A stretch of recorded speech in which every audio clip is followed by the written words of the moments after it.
why we don't see Uncle Mark anymore. This was told to me by my dad over a drink recently. He'd gotten a little drunk and ended up admitting it to me. He said it's been too long now and he'd paid the consequences, so there was nothing to come back on him. The only reason I'm posting this: Uncle Mark was my favorite uncle when I was a child.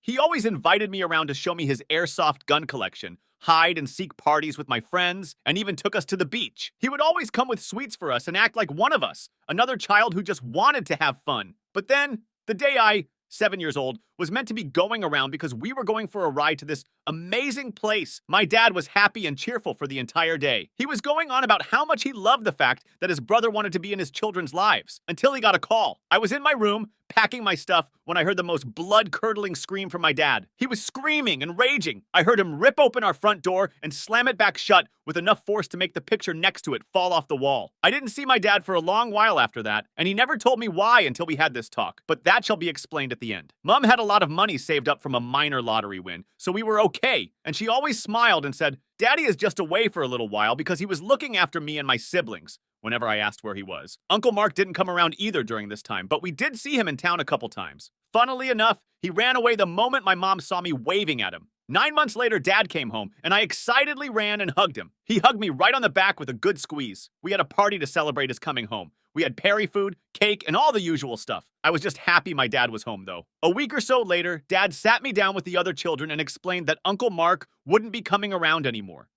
When asked why, he just said Uncle Mark was a bad person, and that if he ever tried to talk to us, we were to ignore him and come find one of them. We all agreed because my dad always knew best. One day, a year or so later, 9 at this point, I'm coming out of school to wait for my parents to pick me up. My other siblings were either at secondary school or too young for school, so it was just me. I see Uncle Mark standing there with a big grin. I get nervous when he comes up to me, saying he's here to take me for a ride. I tell him I'm not supposed to talk to him and that he's a bad person, like my dad said. Uncle Mark got this scary look on his face for a second, then told me it was all good and his parents had changed their minds and made him take my hand. That's when I saw my dad just appear. My dad punched Uncle Mark right in the face, and little old me saw blood fly as Uncle Mark went sprawling. I didn't see much after that except Uncle Mark running away with my dad chasing him. He came back after a little while, sighed, and gave me a hug. He told my mom to take me home and that he'd see us later. I don't know why, but I knew there. And then it would be a long time before I ever saw my dad again. And I was right. 5 years. 5 years after my dad was gone, my mom eventually admitted to us that he was in prison for protecting us. And we all guessed he'd done something to Uncle Mark, and he had. It turns out Uncle Mark liked kids. He liked them a lot. And that day,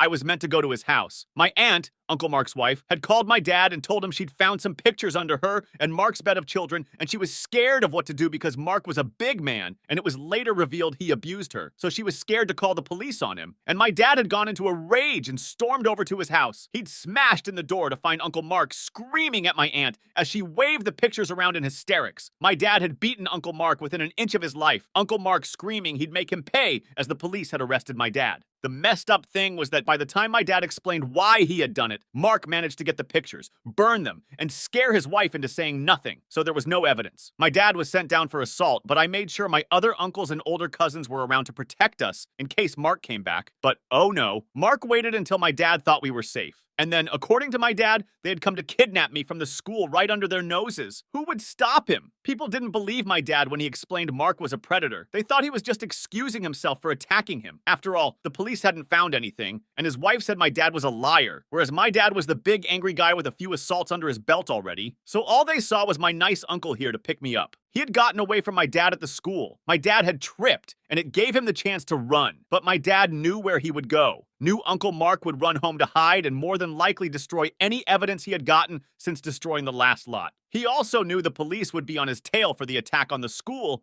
so he didn't have long. The difference was, though, that my dad had his car while Uncle Mark was on foot. So, he drove over and demanded to know if my aunt was going to lie again after what Uncle Mark had just tried to pull. Now, I don't like my aunt much after what she pulled the first time, but I think in that moment she really realized what a monster my uncle was. He was willing to do this to her nephew just for pathetic revenge for being called out as a predator. She said she wouldn't stop my dad or save Mark this time. My dad ordered her to get all the evidence she could as he waited for Mark to appear. She came back down with pictures. There are lots of pictures. He then told her to go, wait an hour, and then call the police. He was ending this. And as Uncle Mark appeared, My dad, who had been waiting behind the wall of his garden, slammed him through the door of his house and then proceeded to beat him to death in his doorway. Apparently, towards the end, he couldn't see the floor through the blood. My dad was arrested for murder and did so without resistance, only saying he wished they'd done his job for him. But when it was revealed that Uncle Mark was indeed a predator who had attempted to kidnap me and that they had to face the fact that they had allowed a predator to run free,